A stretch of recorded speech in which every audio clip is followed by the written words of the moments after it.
Mateus 28, do 18 ao 20. Olha só o que Jesus disse. Jesus, aproximando-se, falou-lhes, dizendo: toda autoridade me foi dada no céu e na terra. Agora a gente vai entrar em alguns verbos que eu grifei aqui, que vai ser chave para a gente mergulhar nesse texto aqui, ó. Ide, portanto, fazei discípulos de todas as nações, batizando-os em nome do Pai, do Filho e do Espírito Santo, ensinando-os a guardar todas as coisas que vos tenho ordenado. E eis que estou convosco todos os dias até a consumação do século. Amém, meus irmãos? Então, olha só. Nós vamos fazer o quê? Nós vamos mergulhar nesses 4 verbos que eu grifei aqui, desse texto de Mateus 28.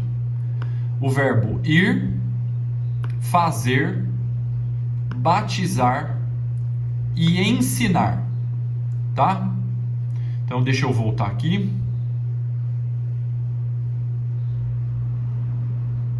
Aí, maravilha. Muito bem.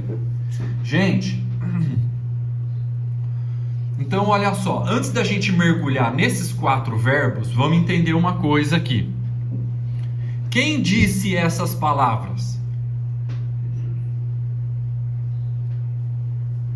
Jesus Cristo. Em que momento que Jesus Cristo disse essas palavras? Quando ele apareceu depois da ressurreição dele, né? Então ele disse essas palavras depois da ressurreição, momentos antes de subir aos céus. Ou seja, foram as suas últimas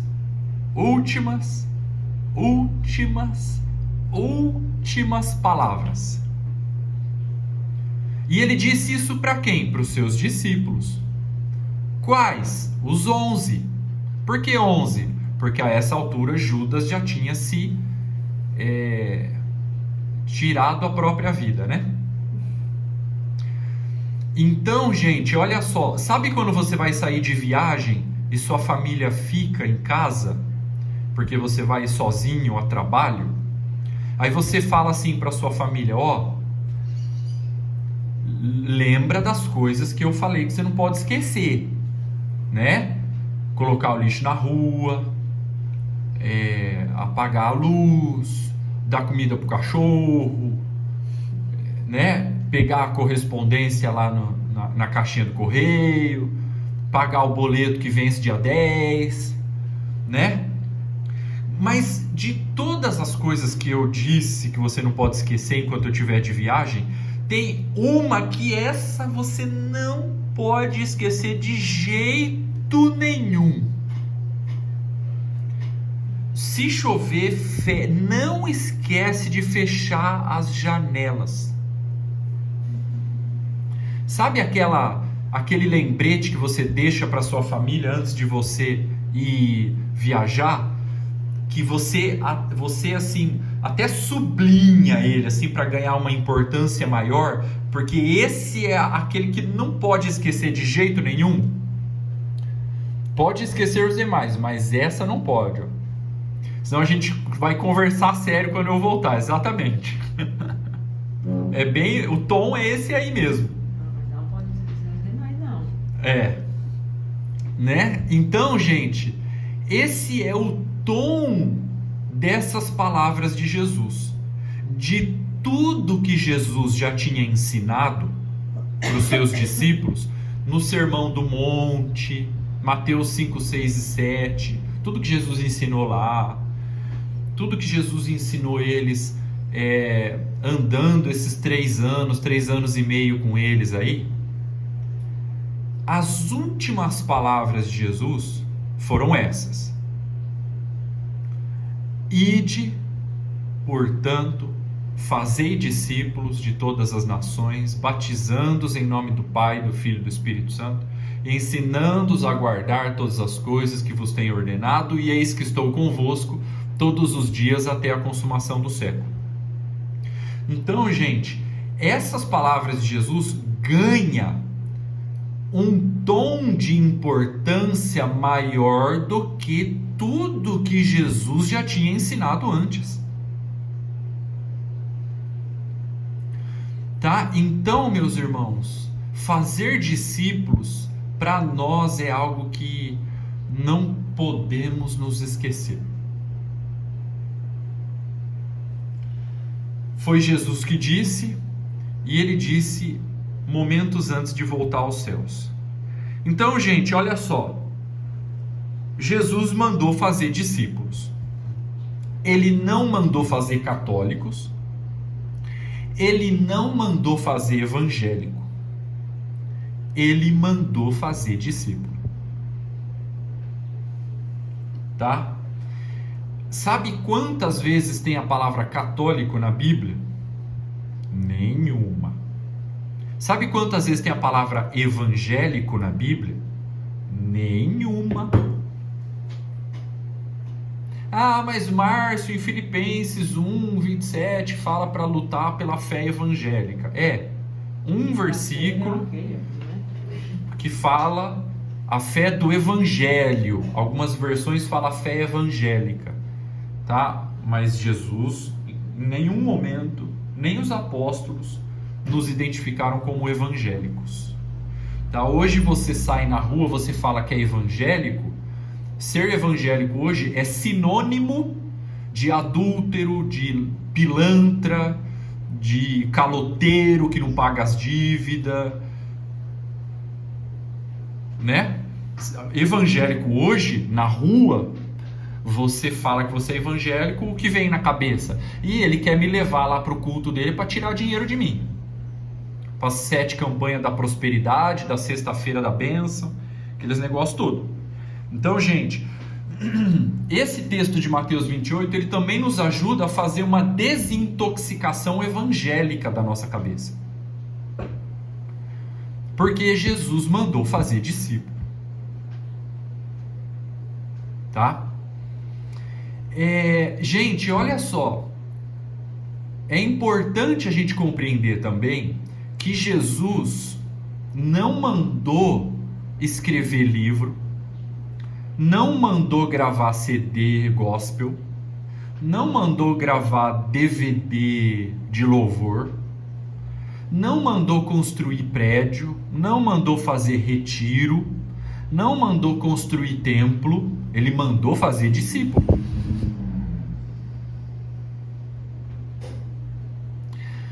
Não tem problema construir um prédio para os irmãos se reunirem lá numa reunião geral e tal.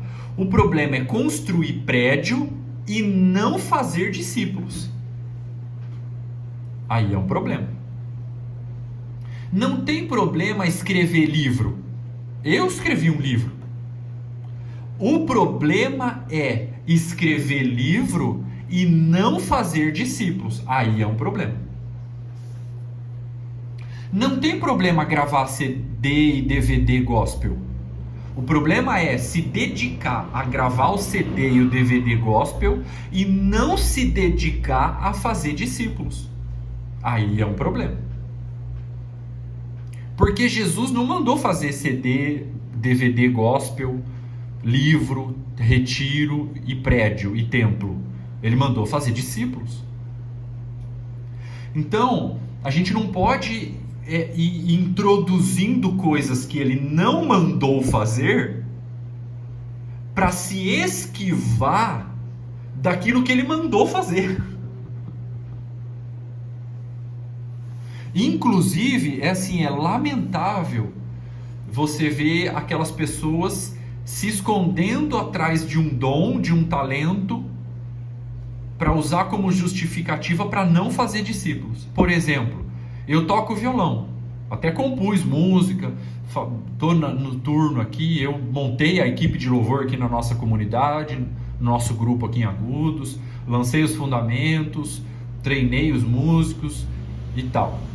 Formei outros obreiros, tem outros irmãos formados aqui para também cooperar nessa área. Mas eu não posso me esconder atrás do violão para não fazer discípulo. O meu dom é o dom do louvor. Eu não fui chamado para fazer discípulo. Não, gente, pelo amor de Deus. Pelo amor de Deus. Pelo amor de Deus. Eu não posso fazer isso. Tá? Então, se eu tenho o dom do louvor, então eu tenho duas responsabilidades: fazer discípulo e usar o meu dom no louvor. Mas eu sou pastor. As pessoas falam pastor, né? Mas na verdade, biblicamente é presbítero. Mas eu sou presbítero também. Então eu não fui chamado para fazer discípulo, porque eu sou presbítero. Não. Eu sou presbítero e tenho que fazer discípulos também. E servir no louvor. Aí eu tenho 3 responsabilidades. Tá? Então, se eu tenho algum outro dom, eu não vou deixar de fazer discípulos para usar esse dom que eu tenho. Eu uso o dom e faço discípulos. Tá? Então, nós não podemos nos perder nas atividades cristãs que nós temos e não fazer discípulos. Tá? Nós temos, por exemplo, aqui no nosso grupo aqui em Agudos, a gente tem a reunião dos jovens, a gente tem a reunião dos casais, a gente tem a reunião para treinar os discipuladores, a gente tem retiro todo ano, em setembro, o Dani Souza vem aqui ministrar, a gente tem presbitério, a gente tem os músicos, a gente levanta alimentos, a gente tal. Todas as atividades cristãs, bíblicas, nós praticamos. Mas nenhum de nós deixamos de fazer discípulos por causa dessas atividades cristãs que nós temos. Tá? A gente já enviou em missões, eu mesmo que já fui em vários lugares do Brasil, países e tal, mas nunca deixamos de nos dedicar a fazer discípulos por causa de outros dons ou atividades cristãs. Amém, meus irmãos? Tá vendo só a importância, o peso que tem em Mateus 28?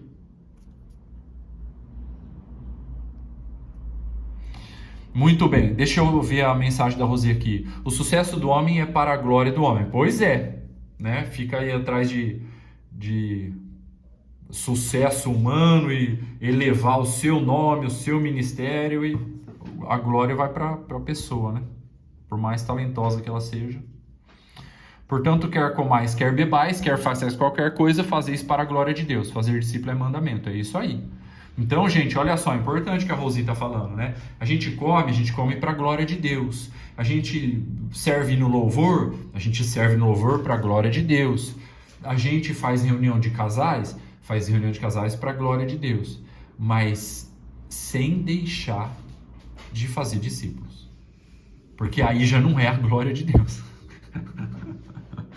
O nome de Jesus, o nome do Senhor é glorificado quando a gente cumpre toda a vontade de Deus, sem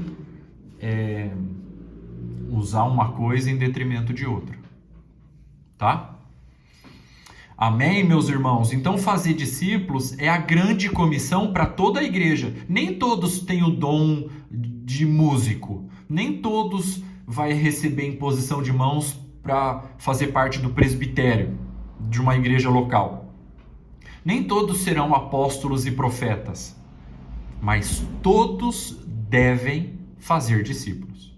Então, fazer discípulo é a grande comissão para todo filho de Deus. Agora, de todos os filhos de Deus, alguns são separados para presbíteros, alguns são separados para diáconos, alguns têm o dom de música, alguns são apóstolos e profetas, mas todos têm a responsabilidade de fazer discípulos.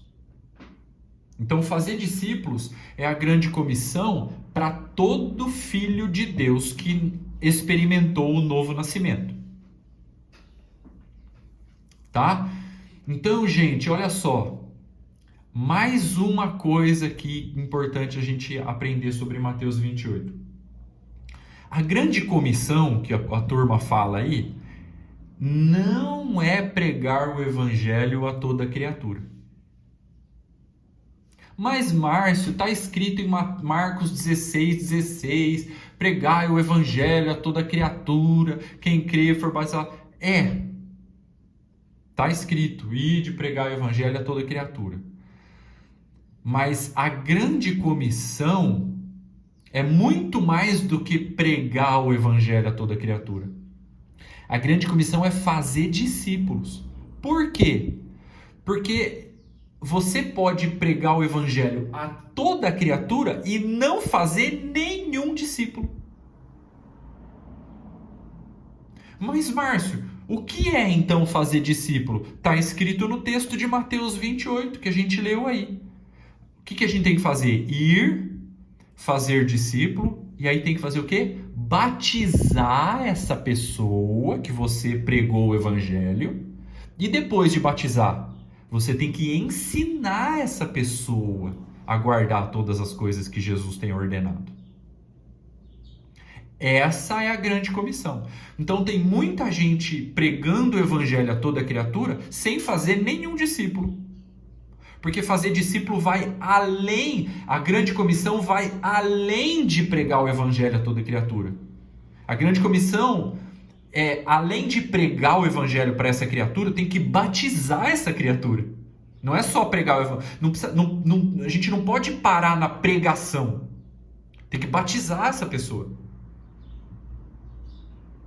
Então eu prego o evangelho para toda criatura, aí eu batizo essa criatura. Mas eu também não posso só batizar ela e pronto, cumprir a grande comissão. Não, senhor.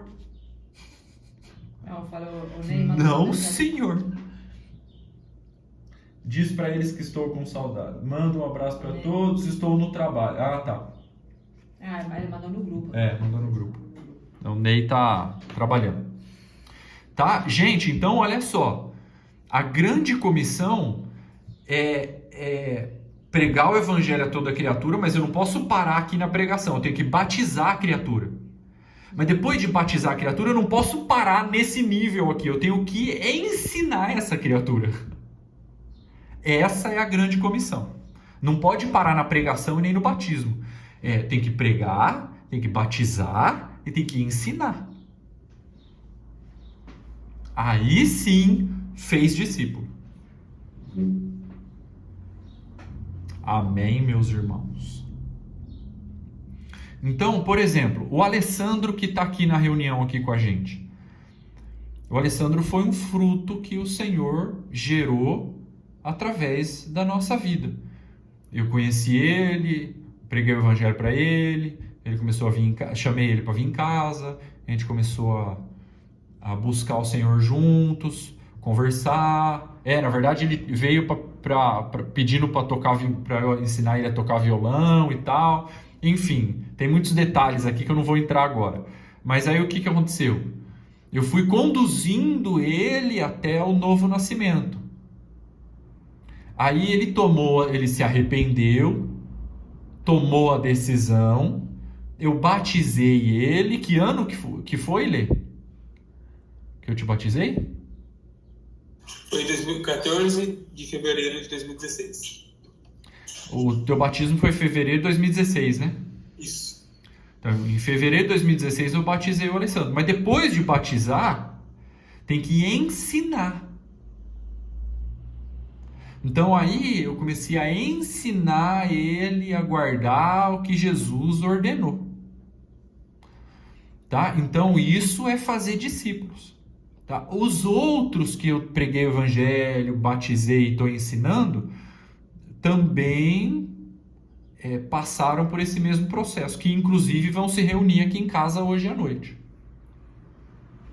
Né? Então, fazer discípulos, gente, é muito mais do que pregar o evangelho a toda criatura. Você tem que batizar essa criatura. Mas depois que batizar essa criatura, toma que o filho é teu. Gerou, tem que cuidar. Deu à luz, agora tem que amamentar. Quem disse que os homens não sofrem dores de parto? Nós homens sofremos dor de parto também, com os filhos na fé que a gente tem. Né? Então, a gente pare eles também. Né? Parto normal ainda. Quem pariu, balança e cuida. Exatamente. Tá? Amém, meus irmãos? Então, olha só, agora a gente entende por que Paulo chamava Timóteo e Tito de filho na fé. Por quê? Porque Paulo fazia discípulos. Ele pregava, batizava e ensinava. Ou seja, ele gerou um filho na fé. Inclusive, até aquele, acho que era o Filemão, não é? Aquela carta que ele escreveu para Filemão. Não foi o Filemão que Paulo gerou pelo evangelho na cadeia, entre algemas? Ou era o Onesíforo? O Onesíforo, né? Ele estava contando isso para Filemão, na epístola para o Filemão, né? Então, até na cadeia, Paulo fazia discípulos. Então, meus irmãos, aonde a gente passa, nós estamos comissionados a fazer discípulos. Tá? Ah, mas Márcio, as pessoas não querem, estão fechadas, não querem saber, não sei o quê. Calma, irmão, calma. Nós vamos buscar o Senhor, vai cair em terra boa, continua semeando. Tá? Continua se preparando, continua também clamando ao Senhor por essas vidas. A gente vai entrar aqui nesses 4 verbos de Mateus 28, ir, fazer, batizar e ensinar, justamente para a gente sanar essas dúvidas, esses questionamentos que a gente tem na obra de fazer discípulos. Tá? A gente está aqui também pregando o evangelho, semeando, para fazer discípulo, e estamos na luta. É muita gente que não quer, mas também tem gente que quer. Também caiu em terra boa. Tá? Nós começamos aqui em Agudos um grupo de 9 pessoas. Hoje nós somos em 50. Tá? Não, 50 é pouco, Márcio. É muito pouco. É muito pouco. Deus quer que todos sejam salvos, como fala em Timóteo. Tá? Mas nós estamos fazendo discípulos. Tá? Nós estamos dedicados a fazer discípulo. Hora cair em terra boa, a gente batiza e ensina. Vamos cuidar bem dessas vidas. Amém, meus irmãos? Então vamos entrar agora finalmente nos verbos aqui de Mateus 28, do 18 ao 20. Diga, Miriam. Amém. E com seu estudo, né? Você, nos passando esse estudo, o que aconteceu? Dário fez discípulos, 2 discípulos, né? Ele só não batizou, mas a gente está vendo o fruto. É isso? Vemos o fruto, que através do seu estudo, ele foi fazendo anotação, as dúvidas do irmão dele, ele sanava, né? E graças a Deus eles entenderam, e o Senhor, ele deu 2 almas para o Senhor. Então é importante a gente estar estudando realmente, né? E são 2 discípulos, né? Oh, glórias. E a gente fica muito feliz, né? Com certeza, com certeza. São frutos que Deus gerou através da vida de vocês, exatamente. Vocês semearam ali, conduziram ao novo nascimento, ainda à distância, mas é isso aí mesmo. Tá? Glória a Deus, meus irmãos. Bênção demais. E vamos continuar a semeadura. Né? Vamos continuar, que tem mais terra boa aí. Amém, meus irmãos? Então vamos lá, deixa eu compartilhar a tela aqui. Eu não pretendo terminar hoje aqui esses 4 verbos, tá?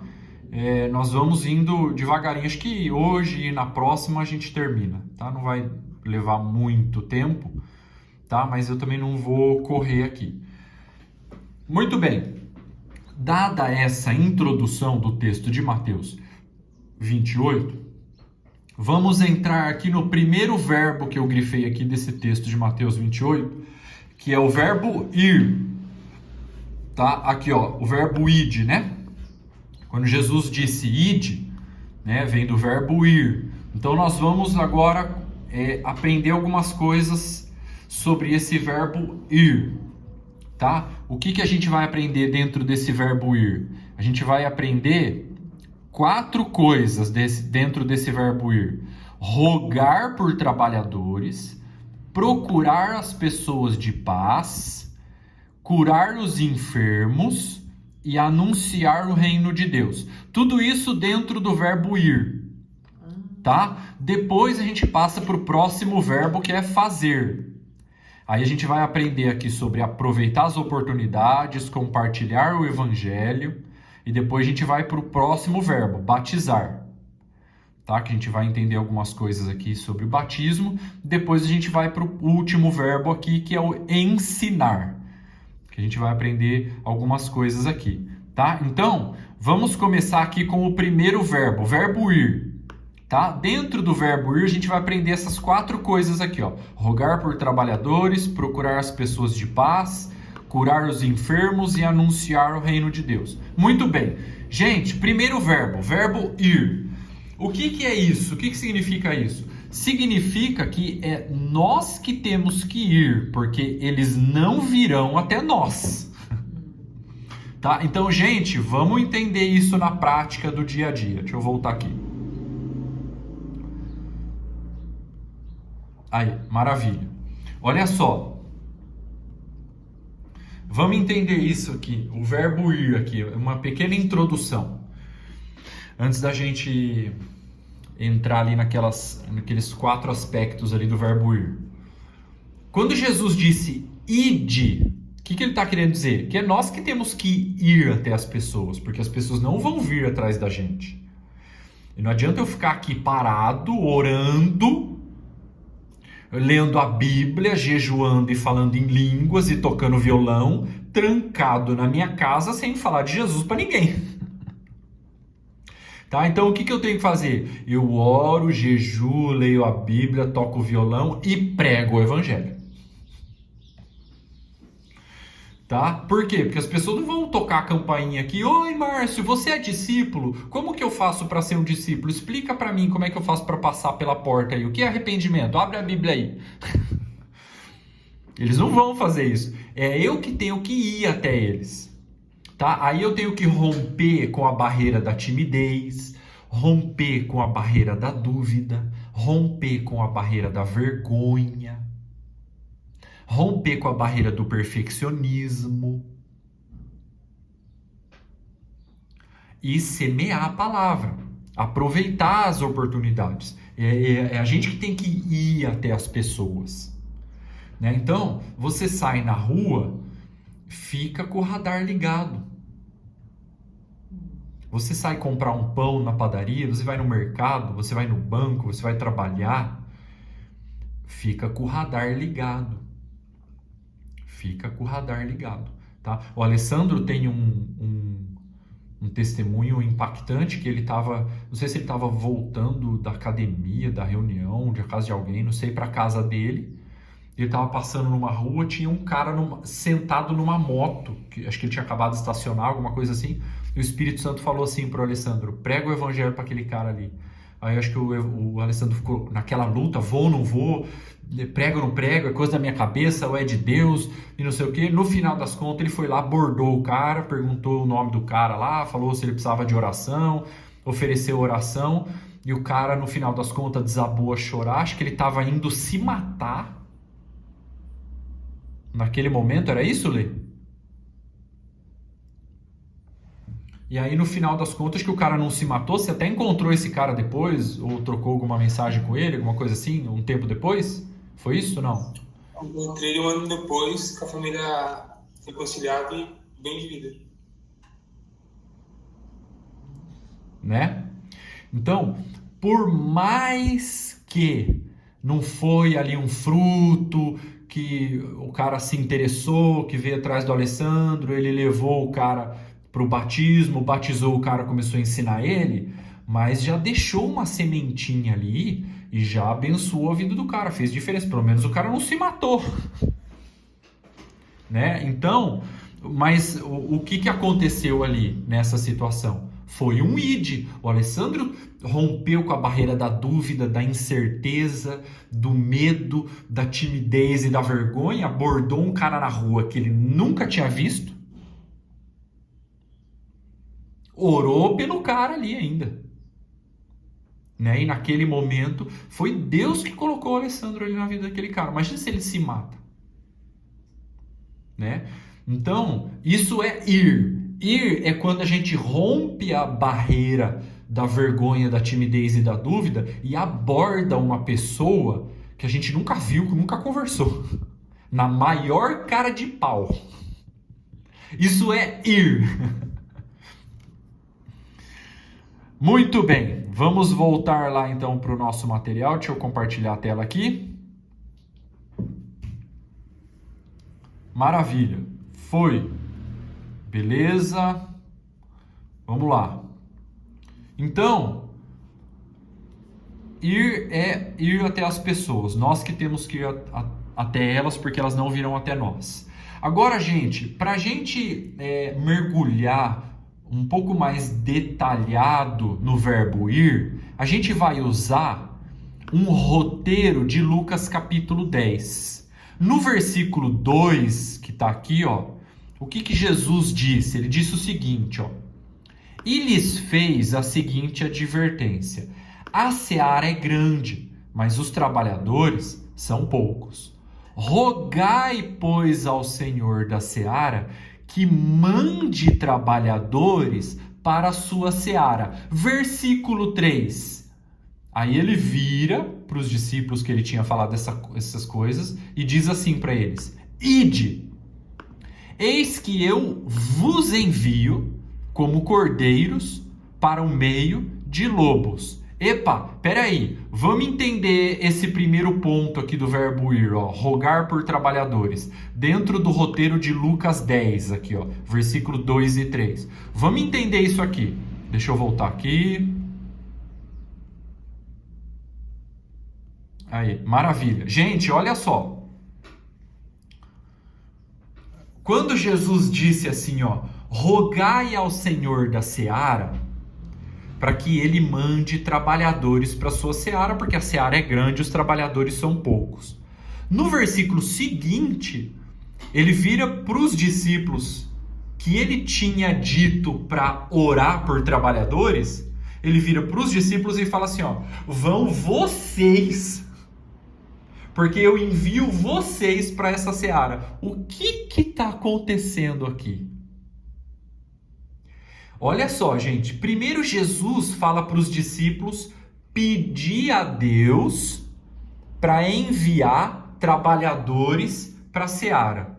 No versículo seguinte, Jesus fala assim, ó, eu envio vocês como trabalhadores para essa seara.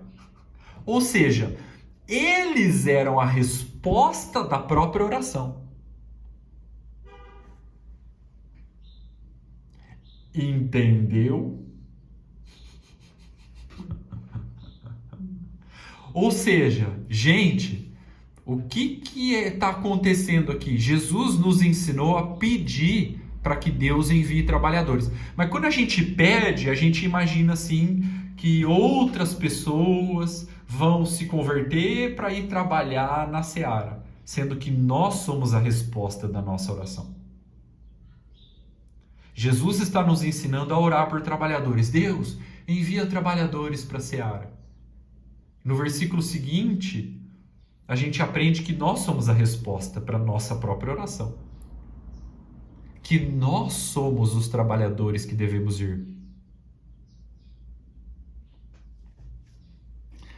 E mais uma vez eu conto aqui um testemunho que eu experimentei com o Alessandro.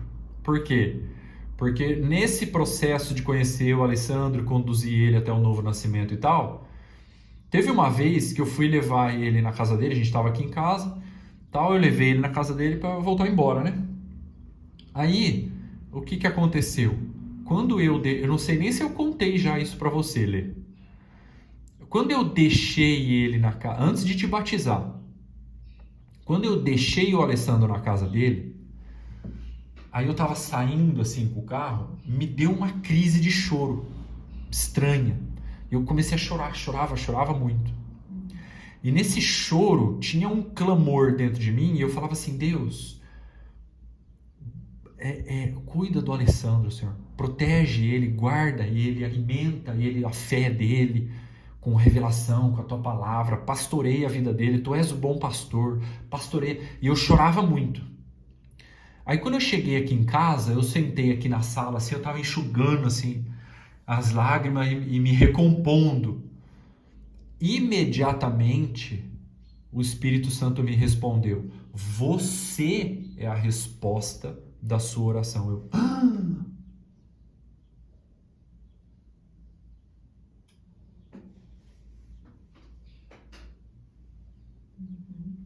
Em outras palavras, faça discípulos, Márcio.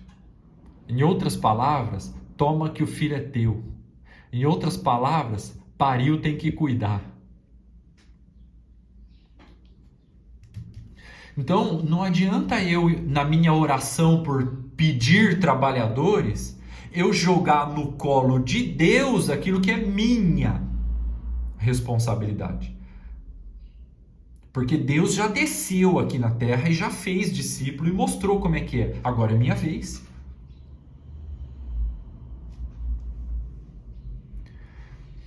Então, meus irmãos, fazer discípulos é assumir a responsabilidade de trabalhar na seara. Senhor, eis-me aqui. Envia-me a mim. Me envia para cuidar das pessoas. Eu quero cuidar. Eu quero batizar as pessoas. Eu quero ensinar elas. Eu quero amar elas. Eu quero alimentar elas. Eu quero ser o pastor delas. Eu quero ser o pai e a mãe. Eu quero gerar filhos. Eu quero que o meu ventre ministerial seja frutífero. Eu não quero que a minha intimidade com Deus seja estéril. Eu assumo a responsabilidade, eu vou cuidar. Dá-me filhos, Senhor, eu vou cuidar bem deles. Eu vou dar atenção, eu vou dar amor, eu vou ser provedor, eu vou ser protetor, eu vou ser sustentador, eu vou dar tempo, eu vou parar as minhas coisas para dedicar tempo para essas vidas.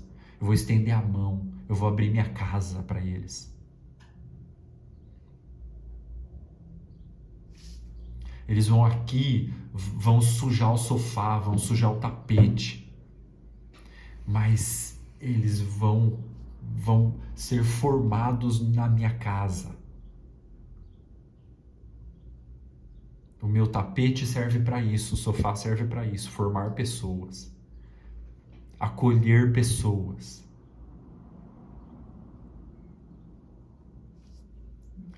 Então, meus irmãos, a igreja não precisa de líder, a igreja precisa de paz.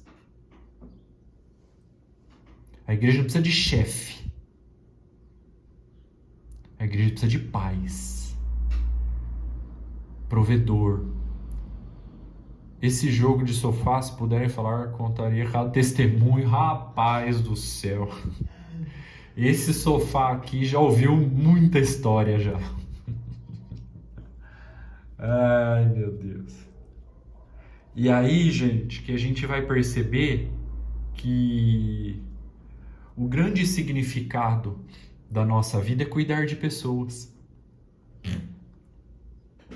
Então eu tenho dito para os irmãos que uma vida com propósito é uma vida cheia de significado, porque é uma vida de serviço ao próximo.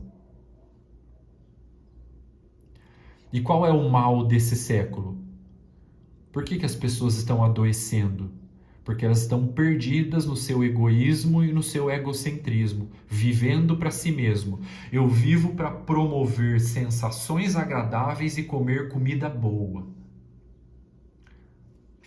Não consigo olhar além de mim mesmo. Sou incapaz de estender a mão para alguém. Não, nós precisamos dedicar o nosso tempo, a nossa vida a cuidar de pessoas. Cuidar de pessoas. Ouvi-las, abraçá-las, conduzi-las ao novo nascimento, ao batismo, e depois elas vão entrar no caminho, conduzi-las no caminho rumo ao alvo. Paulo, ele falava assim, para isso eu me esforço, para apresentar todo homem perfeito em Cristo.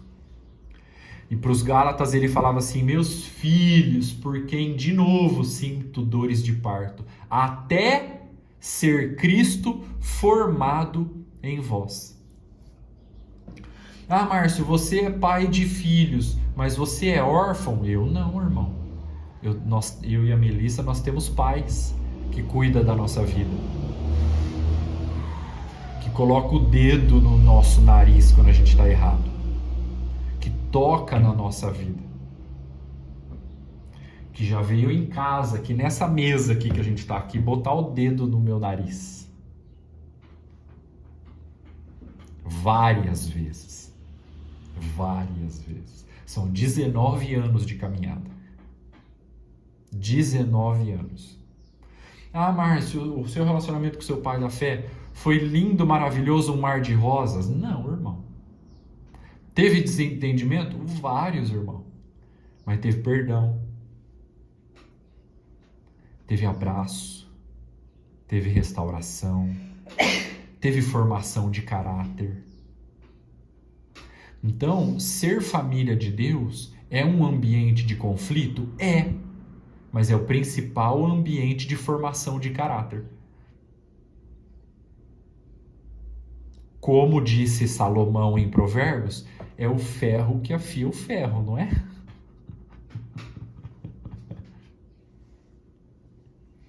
Então, meus irmãos, isso é ser igreja, isso é discipulado.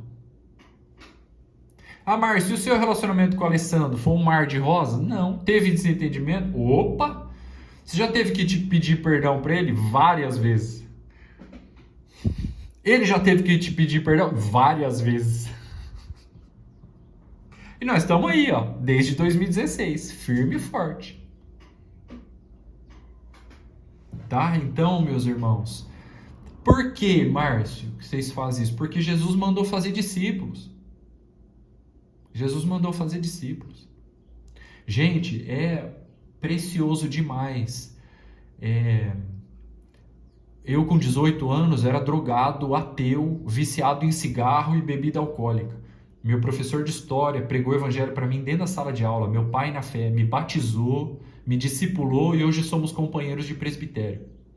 Então o significado que esse homem tem na minha vida. O Alessandro, na época que eu conheci ele, acho que tinha acabado de sair de uma depressão, Lê, era isso? E aqui no sofá de casa, no nosso relacionamento, aquilo que eu aprendi com meu pai na fé e fui formado no meu caráter, eu passei para o Alessandro. O Alessandro está aí, biblicamente formado, moralmente formado, com os seus valores, com os seus princípios, trabalhando, administrando as suas finanças, pagando as suas contas, bem vinculado aos irmãos, usando os seus dons, pregando o evangelho. Tá aí, lutando pela fé. É maravilhoso você ver Cristo sendo formado em alguém. Então, discipular e ser discipulado é maravilhoso. Pastorear e ser pastoreado é maravilhoso. Receber e dar é maravilhoso.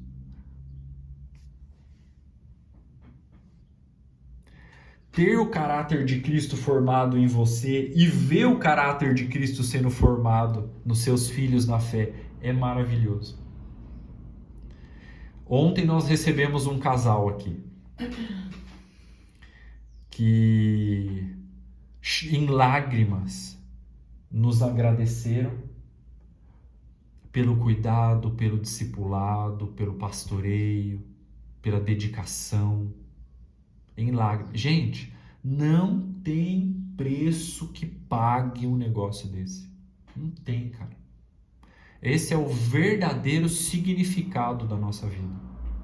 A gente não faz para receber um muito obrigado, receber... Não. um abraço, não. Mas, inevitavelmente, os irmãos, né, com muito carinho e respeito, nós chamamos de filhos na fé, a gente não faz isso para se projetar sobre eles, mas com carinho e com respeito, os irmãos nos agradecem. Ontem a gente recebeu aqui na nossa mesa um casal que em lágrimas a gente queria agradecer por tudo que vocês têm feito por nós. A gente batizou eles, está ensinando eles. Estarão aqui hoje à noite. Né? Então, assim, é maravilhoso acompanhar, né? Desde a semeadura, batismo, depois a formação deles. Esse casal, quer ver, aqui a gente fez o casamento deles o mês passado.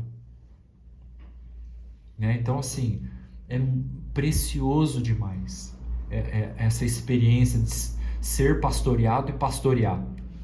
Ser batizado e batizar. Ser ensinado e ensinar, receber e dar, ser discipulado e discipular. É maravilhosa a experiência. Amém, meus irmãos.